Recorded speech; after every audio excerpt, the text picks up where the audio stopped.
ఏమిటో అండి.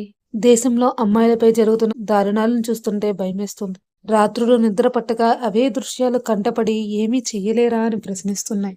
కాపాడండి, కాపాడండి అని అరుపులు వినిపిస్తున్నా ఏమీ చెయ్యలేని నిస్సాయి స్థితిలో ఉండిపోయినట్లుంది. ఒక్కసారిగా కూతురున్న ప్రతి తల్లిదండ్రులు కూతుర్ని చూసి ఎలా కాపాడుకోవాలని వారికి వారే ప్రశ్నించుకుంటున్నారు.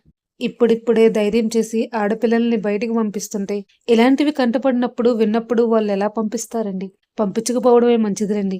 బయటికి వెళ్ళిన భార్య, కూతురు ఎప్పుడెప్పుడు ఇంటికి చేరుకుంటుందా అని భయపడుతూ ఎదురు చూసే బదులు, ఇంట్లో బంగారంలా దాచుకోవడమే బెటర్ కదా! ఇన్ని రోజులైనా వాడికి సరైన శిక్ష కూడా వెయ్యలేని అధికారులు ఉన్నారు మన గొప్ప దేశంలో. ఆ దుర్మార్గుడు అనుకుంటున్నాడు నాకు ఉరిశిక్ష వేస్తారు అని. కానీ వాడు ఊహించలేని విధంగా వాడికి ఉరిశిక్ష అనేది విధించాలి. అది జరిగే మాటే అంటారా? మన అధికారులు ఆ విధంగా ఉరిశిక్ష వేస్తారా? చూద్దాం. క్షమించు తల్లి, నీకు న్యాయం చెయ్యలేము.